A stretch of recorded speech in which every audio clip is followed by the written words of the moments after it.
देश के लिए मरना ही आरएसएस की विचारधारा है। अरे इस देश का प्रधानमंत्री आरएसएस की विचारधारा वाला है, इस देश का गृह मंत्री आरएसएस की विचारधारा वाला है। लेकिन मैं जानना चाहता हूं कि कॉन्स्टिट्यूएंट असेंबली में कितनी देर नेशनल एंथम पर चर्चा हुई? क्या बीजेपी अब पूरे देश को आरएसएस वाला भारत बनाने के लिए कोई बड़ी साजिश कर चुकी है? इसीलिए जब बीजेपी की तरफ से संसद में आरएसएस की खूबियां गिनाई जाती हैं, बड़ाई की जाती है, तो ये पूरे देश को एक संदेश देने का काम है कि अब तो पूरा देश आरएसएस मय हो चुका है। प्रधानमंत्री, गृह मंत्री, लोकसभा अध्यक्ष, राष्ट्रपति, उपराष्ट्रपति, कौन अब आरएसएस का नहीं है? क्या इस देश में कोई कानून बना है कि आरएसएस की विचारधारा वाले हैं उनको कोई महत्वपूर्ण? अरे इस देश का प्रधानमंत्री आरएसएस की विचारधारा वाला है, इस देश का गृह मंत्री आरएसएस की विचारधारा वाला है। और पूरा देश आरएसएस में अगर हो गया तो क्या वापस मनुस्मृति लागू होगी, संविधान हटेगा, तिरंगा हटेगा और भगवा झंडा का एक रंगी झंडा पूरे देश पर थोपा जाएगा? क्योंकि इसी दिशा में वंदे मातरम की बहस अब जनगण मन के खिलाफ चली गई है और जनगण मन के फैसले को अलोकतांत्रिक और जल्दी से पास करवा देने वाला फैसला बताते हुए भारतीय जनता पार्टी के लगभग 2 साल से कार्यकारी अध्यक्ष, राज्यसभा सांसद और जाने क्या क्या जेपी नड्डा संसद में खड़े होकर जनगण मन पर लिए गए संविधान सभा के फैसले पर ही सवाल उठा रहे हैं और वंदे मातरम की तारीफ कर रहे हैं। क्या यह संकेत पर्याप्त नहीं है कि अब बीजेपी आरएसएस में पूरा भारत बनाने के लिए संविधान सभा, वंदे मातरम, रविन्द्रनाथ टैगोर का अपमान, डॉक्टर अंबेडकर का अपमान, नेहरू का अपमान, गांधी के फैसले सब गलत होंगे और केवल जो आरएसएस कहे वही सही है? इन वीडियोस को जरा गौर से देखिए और देखिए कि जेपी नड्डा कार्यकारी राष्ट्रीय अध्यक्ष क्या बोल रहे हैं जनगण मन के बारे में। मैं जानना चाहता हूं कि कॉन्स्टिट्यूएंट असेंबली में कितनी देर नेशनल एंथम पर चर्चा हुई, कितने समय नेशनल एंथम पर चर्चा हुई? नेशनल फ्लैग पर तो आपने कमेटी बैठाई, कमेटी में चर्चा हुई, कमेटी की रिपोर्ट आई, उस पर चर्चा हुई, लेकिन जब नेशनल एंथम की बारी आई तो आपने क्या किया? अब मैं फिर आपको उद्धृत करना चाहता हूं। सबसे पहले कि 24 जनवरी the decision to declare Jana Gana Mana as the national anthem was announced on the final day of the Constituent Assembly, January 24th, 1950, without any debate and discussion, on prior notice, simply through the statement of Dr. Rajendra Prasad. अब मैं sir ये I am not no there don't disturb, you are already running late. तो आपने पहले अमित शाह का बयान सुना, संसद में खड़े होकर के अमित शाह ने बोला कि भाई कोई नियम बनाए क्या कि आरएसएस लोग देश नहीं चलाएंगे या आरएसएस का व्यक्ति कहां नहीं होगा। भाई नियम यह बना है कि अगर देश में कोई विश्वविद्यालय होगा अमित शाह जी, तो विश्वविद्यालय आरएसएस का शाखा नहीं है, आरएसएस का कैडर भरने का कैंप नहीं है, वो आरएसएस का कोई विद्यालय नहीं है, वो इस देश के सरकारी पैसे से चलने वाला विश्वविद्यालय है, जिसमें विश्वविद्यालय का कुलपति बनाने के लिए, प्रोफेसर बनाने के लिए, प्रिंसिपल बनाने के लिए, कमेटी का मेंबर बनाने के लिए आरएसएस की शाखा का सर्टिफिकेट नहीं चाहिए। उसकी मिनिमम एलिजिबिलिटी मेरिट है, उसका एकेडमिक स्कोर है और एकेडमिक परफॉर्मेंस इंडिकेटर यानी एपीआई के जरिए जब वह मेरिटधारी व्यक्ति विश्वविद्यालय में पहुंचते हैं, तो ऐसा क्यों लग रहा है कि इस समय जितने भी विदेश के विश्वविद्यालय हैं सारी मेरिट केवल आरएसएस की शाखा में चली गई? तो यह देश के शिक्षा व्यवस्था की बर्बादी है कि नहीं? अमित शाह जी, जरा ये सवाल हम आपसे पूछना चाहते हैं और इसीलिए आरएसएस के लोग अगर भर देंगे आप कुलपति बनाकर, तो जो कुलपति आरएसएस से आया होगा वो सारे प्रिंसिपल, रजिस्ट्रार, पीवीसी, सारे बड़े बड़े पदों पर आरएसएस वाले को बिठाएगा। फिर वो प्रिंसिपल, पीवीसी और उसके बाद डीन ऑफ कॉलेजेस सब मिल करके जब अपॉइंटमेंट करेंगे तो आरएसएस वाले को परमानेंट करेंगे। फिर आरएसएस वाला जब परमानेंट होकर कमेटी में बैठेगा तो आरएसएस वाला एचओडी बनेगा, आरएसएस वाला सिलेबस कमेटी बनाएगा। सब जब वही बनाएंगे तो पीएचडी में एडमिशन भी आरएसएस का देख करके किया जाएगा। और जब जो आरएसएस से विरोधी हैं, लक्ष्मण यादव की प्रोफेसर की डायरी यह बात कितने साल पहले से देश को बता चुकी है, अब तो नंगी सच्चाई सामने आ रही है। तो जब विरोधी होगा तो विश्वविद्यालय में घुसेगा ही नहीं। तो क्या इस देश के संविधान ने ऐसे ही विश्वविद्यालय बनाए थे जैसे अमित शाह कर रहे हैं? प्रधानमंत्री आरएसएस को तो अटल बिहारी भी थे, उनको चीख चीख करके ये कहना नहीं पड़ा था, लेकिन अटल बिहारी से भी आके, इसलिए उस आरएसएस के खतरे को देखना जरूरी है। आरएसएस के खतरे को देखते हुए जब गृह मंत्री अमित शाह संसद में चीख चीख करके पूरे देश को एक पैगाम दे रहे थे कि हां, प्रधानमंत्री भी आरएसएस के, गृह मंत्री भी आरएसएस के, हमें गर्व है कि हम आरएसएस के।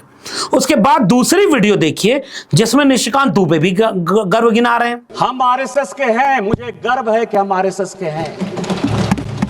फिर तीसरी वीडियो देखिए जिसमें लोकसभा, राज्यसभा सभापति चेयर पर बैठ करके आरएसएस का गुणगान गा रहे हैं।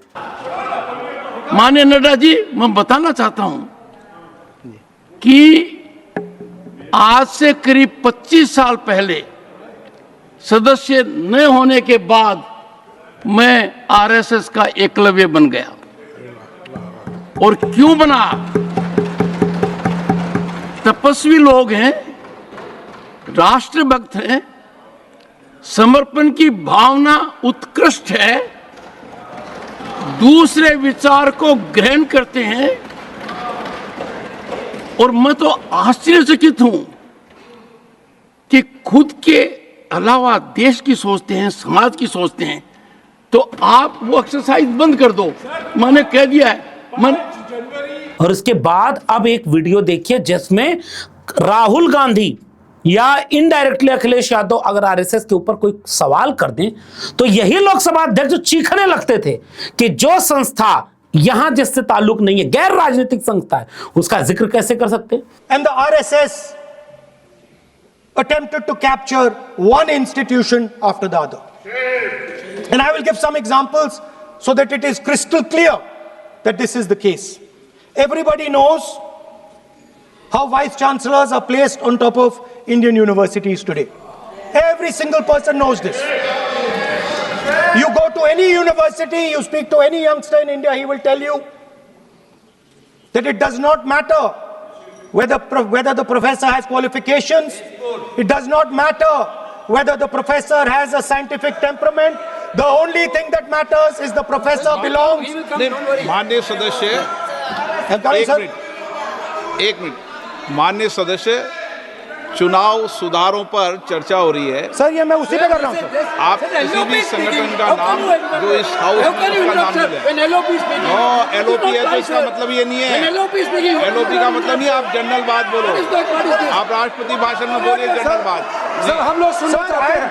अब कोई पूछे जाकर इन तमाम दोहरे चरित्र वालों से कि जब विपक्ष सवाल करने के लिए आरएसएस का नाम ले तो वो संसदीय प्रक्रिया के अनुकूल नहीं है, नियमों के अनुकूल नहीं है। और अगर इस देश को एक मैसेज देने के लिए कि विश्वविद्यालय का कुलपति जो बनना चाहता हो सब आरएसएस चले जाओ, प्रोफेसर बनना सब आरएसएस में चले जाओ, तुम आरएसएस के विरोधी हो, तुम्हारा तो कभी नौकरी नहीं लगने देंगे, तुम्हें कभी ब्यूरोक्रेसी में नहीं आने देंगे, तुम्हें जिले की पोस्टिंग नहीं मिलेगी, तुम डीएमएसपी नहीं बनोगे। यह मैसेज दिया जा रहा है कि प्रधानमंत्री, गृह मंत्री, लोकसभा अध्यक्ष, सारे राष्ट्रपति, उपराष्ट्रपति सब आरएसएस के। फिर आरएसएस देश नहीं है, तुम सारा कब्जा कर लोगे तब भी हम आरएसएस के इतिहास को पूछेंगे और पूछेंगे कि राष्ट्रगीत और राष्ट्रगान को एक दूसरे के खिलाफ खड़ा करना, यह भारतीय जनता पार्टी पूरे देश को ले कहां जाना चाहती है। अब राजेंद्र प्रसाद का अपमान, संविधान सभा का अपमान, और अभी दोनों सदनों की बहसों में साबित हो चुका है कि खुद गुरुदेव रविन्द्रनाथ टैगोर इस बात से सहमत थे और एक डिबेट के बाद यह प्रक्रिया बनाई गई थी कि वंदे मातरम का 2 स्टैंजा लाया गया। केवल नेहरू को गाली देने के लिए पूरी संविधान सभा का ये जो विरोध है, यह बताता है कि इस देश को किस दिशा में झोंका जाएगा। चुनाव आयोग पर जितने सवाल पूछे थे विपक्ष ने, उसका जवाब देने की बजाय पुरानी कांग्रेस की गलतियों को गिनाकर बीजेपी अपनी चोरी और गलती को सही साबित कर रही है। अब गृह मंत्री के पूरे भाषण का एनालिसिस करिएगा। कांग्रेस की गलतियां गिना करके अगर कांग्रेस ने गलत किया तो बीजेपी उससे ज्यादा गलत करेगी। तो जो देश की राजनीति कांग्रेस और बीजेपी के बाहर है, ये रीजनल पार्टी के लोग, ये देश के नागरिक, वो उनको सवाल का जवाब चाहिए कि नहीं चाहिए कि आप देश के लोकतंत्र को भीतर से खोखला कैसे कर रहे हैं। आप चोर हो, आप चोरी कर रहे हो, उसका जवाब आपने दिया नहीं। आपने ये बताया कि कांग्रेस ने क्या क्या गलती की थी और चोरी की थी, तो उस कांग्रेस की चोरी से आपकी चोरी कैसे सही हो गई और कांग्रेस की गलती से आपकी गलती सही कैसे हो गई? ये देश की जनता आज भी जानना चाहती है। लेकिन जो उससे बड़ा खतरा इस देश के सामने आ गया है कि पूरे देश को आरएसएस की झोंक देंगे आप, पूरे देश को भट्टी में। आप वही हैं जो कल भी संविधान का विरोध कर रहे थे और मनुस्मृति लागू करना चाहते थे। आपके जितने कथावाचक बाबा घूम रहे हैं एजेंडे पर लगाए, बंगाल तक भेजा गया। एक भाजपा का आदमी बाबरी मस्जिद पर की बात करेगा और एक भाजपा का आदमी हिंदू राष्ट्र, एक गजवाए हिंद एक भगवाए हिंद। संविधान कहां गया? ये बीजेपी क्या उस दिशा में जाएगी? तो हम पुराने इतिहास को बार बार आने वाली पीढ़ी को बताएंगे। ये वही बीजेपी है और ये वही आरएसएस है जिसके लोगों ने अंग्रेजों से माफी मांगी। और अब जरा एक बयान सुनिए अमित शाह का। आरएसएस का मतलब कह रहे हैं देश के लिए मरना। सुनिए, देश के लिए मरना ही आरएसएस की विचारधारा है। अब कह रहे हैं आरएसएस का मतलब देश के लिए मरना। अमित शाह जी, हम आपसे सवाल करना चाहते हैं, एक आरएसएस वाला बता दो जो देश के लिए मरा हो। एक आरएसएस वाला, एक आरएसएस वाला बता दो जो अंग्रेजों के खिलाफ लड़ाई लड़ते हुए शहीद हुआ हो। एक आरएसएस वाला बता दो जिसने मर के देश के लिए कुर्बानी दी हो। आरएसएस तो भीतर भीतर पूरे देश को खोखला करने में लगा है। संविधान का विरोध किया, तिरंगे का विरोध किया, वंदे मातरम बोलने की बजाय नमस्ते सदा वत्सले गाता रहा, तिरंगा बल लगा तो भगवा फहराता है, मनुस्मृति की बात करता है। और आज का नहीं है, हमने जाने कितने वीडियो अपने चैनल पर बनाई है। आज थोड़ा सा सैंपल पुरानी वीडियो का दे रहा हूं ताकि इतिहास मत भूल जाइए कि संविधान विरोधी मनुस्मृति थोपने वाले आरएसएस कौन थे, मुस्लिम लीग के साथ सरकार बनाने वाले लोग कौन थे, तिरंगे का विरोध करके भगवा को पूरे देश पर थोपने के विचार रखने वाले कौन थे, एससी एसटी ओबीसी को मिलने वाले आरक्षण का विरोध करके ईडब्ल्यूएस आरक्षण की पैरोकारी करने वाले कौन थे। और इन इतिहासों को आने वाली पीढ़ी को बताइएगा। डरने का वक्त नहीं है कि सब पूरा देश आरएसएस में हो गया तो क्या चुप हो जाएंगे? गलत को गलत कहा जाएगा। मेरी पुरानी वीडियो से छोटी छोटी क्लिप है, पूरी देखिएगा। बात शुरू करूं उससे पहले फिर से याद दिला देता हूं कि भारतीय जनता पार्टी ने दुनिया भर के इतिहास में एक नमूना नायाब पेश किया। बिना तख्ता पलट के, बिना सत्ता गिराए, संविधान को माथा से लगाने के बाद, पूजने के बाद संविधान बदलने की बात कहते हुए चुनाव लड़ती है। संविधान बनने के समय, इतिहास फिर से दोहरा रहा हूं, बाबा साहब डॉक्टर भीमराव अंबेडकर की अगुवाई में भारत का संविधान 26 नवंबर 1949 को अंगीकृत, अधिनियमित और आत्मार्पित किया जाता है। और उसके ठीक तीसरे दिन ऑर्गेनाइजर जो आरएसएस का प्रमुख अखबार था, उसमें भारत के संविधान के खिलाफ यह बात छपी कि ये तो भारतीय है ही नहीं। हमने ये भी बात आपको वीडियोस के जरिए बताई कि कैसे उसके बाद आरएसएस के लोगों ने संविधान का विरोध किया कि हमारे लिए तो संविधान मनुस्मृति है और मनुस्मृति से तो इस संविधान में कुछ लिया नहीं गया। उसके बाद 1950 से लेकर के पिछले 70 साल में एकमात्र संगठन बीजेपी और आरएसएस हैं जिन्होंने प्रकारांतर से संविधान का विरोध किया है। सबसे पहले बात करते हैं गोलवलकर की, जो आरएसएस का प्रमुख भी रहे। 1966 में अपनी किताब बंच ऑफ थॉट में गोलवलकर ने साफ तौर पर लिखा है, जब साहित्य सिंधु की बात करते हुए बंच ऑफ थॉट में गोलवलकर लिखते हैं कि दुर्भाग्यवश हमारा संविधान इस देश की परंपराओं और लोकाचारों में नहीं समाया है। यह विदेशी संविधानों का एक टुकड़ा मात्र है। भारत आजाद हुआ, दो तरफ टुकड़े हुए। मुस्लिम लीग के साथ सरकार बनाने में श्यामा प्रसाद मुखर्जी, जो बाद में जनसंघ के नेता थे, उनका नाम आता है। यानी मुस्लिम लीग के साथ सरकार बनाकर चलाने वाले लोग जनसंघ और आरएसएस से रिश्ता रखने वाले थे।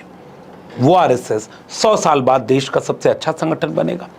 भारत में जब तिरंगा स्वीकार किया गया तो उस तिरंगे को ट्राई कलर बता करके उसका विरोध किया गया और कहा गया कि भगवा झंडा अब इस देश का झंडा होना चाहिए। ये 3 तिगाड़ा काम बिगाड़ा, यानी 3 रंग 3 संख्या जहां है वो शुभ नहीं होती। और तिरंगे को शुरुआत में एक आध बार गलती से फहराने के बाद आरएसएस ने कई दशक तक अपने मुख्यालय पर तिरंगा नहीं फहराया। कुछ नौजवानों ने जब तिरंगा फहराने की कोशिश की तो उनके ऊपर मुकदमा करवा दिया। बहुत बाद में उन्हें यह समझ में आया कि जैसे हाफ पैंट को फुल पैंट बनाना चाहिए, काली टोपी तो अभी भी आरएसएस की किसी विदेशी ऐसे संगठन से रिश्ता बताती है जिसके कारनामे इतने काले थे कि दुनिया कहती है कि ऐसे काले कारनामे वाले हमें नहीं चाहिए। उनसे जा करके आरएसएस के लोग मिले। जी हाँ, मैं बात कर रहा हूं फांसीवादी तानाशाह, हिटलर, मुसोलिनी जैसे लोगों की, जिनसे आरएसएस के लोग मिले कि नहीं, जरा आप भी पूछिएगा। आज उन्हें यह समझ में आया कि तिरंगा अब फहराना चाहिए। भारत का संविधान 26 नवंबर 1949 को जब लागू हुआ तो उसका विरोध करने वाले सबसे शुरुआती लोगों में आरएसएस के लोग थे। गोलवलकर, हेडगवार, सावरकर की विचारधारा, गोडसे के रूप में गांधी के हत्यारों के समर्थक लोग, जिसमें आज भी यह तस्वीर आपके सामने आती है कि जब मुकदमा चल रहा है तो उसमें पीछे भी कोई बैठा है, बाद में सजा मिलती है। लेकिन किसे पता था कि धीरे धीरे आरएसएस चुपचाप अंदर काम करते करते एक दिन 100 साल पूरे होने पर लाल किले के प्राचीर से कहलवा देगा कि आरएसएस दुनिया का सबसे अच्छा संगठन है और भारत अब आरएसएस के मुताबिक चलेगा। 30 नवंबर 1949 के ऑर्गेनाइजर के लेख से लेकर के 6 फरवरी 1950 के ऑर्गेनाइजर, जिसमें मनु रूल्स आवर हर्ट्स, ये साबित करते हैं कि आरएसएस चाहता था कि संविधान बाहर का है, उसमें कोई भारतीय तत्व ही नहीं है। क्विंट की एक रिपोर्ट के मुताबिक सावरकर लगातार इस बात से नाराज थे कि अंबेडकर विदेशी ज्ञान विज्ञान और विदेशी संविधान की बात करके भारतीयता को कमजोर कर रहे हैं। भारत रक्त का सिद्धांत, पितृभूमि और जन्मभूमि पितृभूमि से लेकर के हिंदुत्व की किताब में लगातार सावरकर की भूमिका इसी रूप में आगे बढ़ती है कि वो अंबेडकर के विचार से असहमत थे। इसीलिए अंबेडकर के प्रारूप समिति के अध्यक्ष बनने की अगुवाई में जो संविधान बना उसे नकारते हुए आरएसएस मनुस्मृति को लागू करने की बात करता है और 1993 तक श्वेत पत्र जारी करके कहता है कि संविधान में भारतीय कुछ है ही नहीं। और आज दत्तात्रेय होस बोले, जो आरएसएस के ठीक ठाक नंबर 2 माने जाते हैं, वो लोग अब ये कहने लगते हैं कि समाजवाद और पंथ निरपेक्षता, सेकुलरिज्म और सोशलिज्म, इसको संविधान से निकाल देना चाहिए। ये बाद में जोड़े गए, उन्हें पता ही नहीं कि ये संविधान ही सेकुलर और सोशलिस्ट ही है। आरएसएस मनुस्मृति को चाहता है। 1949 से लेकर 2025 तक उसके लिए पूजनीय है मनुस्मृति। वो आरएसएस 100 साल पूरे होने के बाद लाल किले के प्राचीर से कहलवा गया देश के प्रधानमंत्री से कि हमारे मुताबिक देश चलेगा। साल 1966 में गोलवलकर ने अपनी किताब बंच ऑफ थॉट में संविधान की आलोचना करते हुए इसे हिंदू राष्ट्र दृष्टिकोण से असंगत बताया तो के.एस. सुदर्शन, जो पूर्व आरएसएस प्रमुख हैं, उसने साफ कहा कि इस संविधान को फेंक दो, यह ब्रिटिश विरासत से बोलता है। यह संविधान इस देश की आधारभूत आत्मा को प्रतिबिंबित नहीं करता है। आरएसएस के तमाम प्रमुख किस जाति के बने हैं, एक अपवाद छोड़ दें तो आज भी ब्राह्मण और ब्राह्मणों में भी चित्पावन ब्राह्मण। आरएसएस आज भी कोई दलित को अपना प्रमुख नहीं बना पाया। वो आरएसएस अब कहता है कि एक समय में आरक्षण आर्थिक आधार पर होना चाहिए। बंच ऑफ थॉट में लिखा हुआ है कि एससी एसटी ओबीसी को मिलने वाले आरक्षण को खत्म कर देना चाहिए और केवल गरीबी के आधार पर आरक्षण होना चाहिए। प्रधानमंत्री नरेंद्र मोदी ने पिछले दिनों ईडब्ल्यूएस आरक्षण लागू करके इस देश को आरएसएस के सपनों की दिशा में ले जाने के लिए सबसे बड़ा कदम उठा लिया है कि आने वाले दिनों में एससी एसटी ओबीसी के मिलने वाले आरक्षण को खत्म करके उसका पुनर्मूल्यांकन करके, मोहन भागवत ने बोला था, क्या आरक्षण केवल ईडब्ल्यूएस बचेगा? क्या हिंदू राष्ट्र बन जाएगा? हिंदू राष्ट्र बन जाएगा तो संविधान का क्या होगा? क्योंकि अब आरएसएस के मुताबिक देश चलेगा। अब आपकी जिम्मेदारी है कि इस इतिहास को लोगों तक बचाइए। आज इनकी हुकूमत है, आज ये प्रधानमंत्री, राष्ट्रपति, लोकसभा अध्यक्ष, देश भर के वाइस चांसलर, देश भर के डीएम, एसपी, सब कब्जा कर लो, सेना पर कब्जा कर लो, पूरा देश को आरएसएस में कर दो। फिर भी आने वाली पीढ़ी तुमसे सवाल करेगी कि तुमने देश के लिए कुर्बानी क्यों नहीं दी? तुम अंग्रेजों से माफी क्यों मांगते रहे?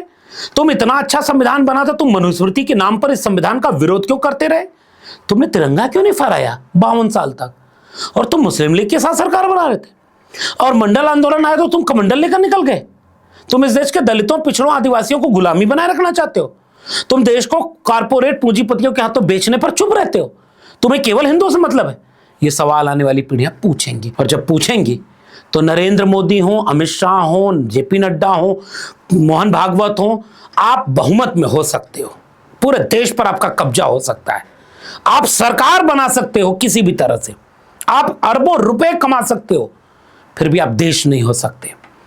ये पन्ने पलटे जाएंगे और जब पन्ने पलटे जाएंगे तो याद रखा जाएगा कि इस समय भी ये बात देश को बताई जा रही थी। और अगर आपको ये वीडियो जरूरी लगे तो इसे लोगों तक शेयर करना मत भूलिएगा।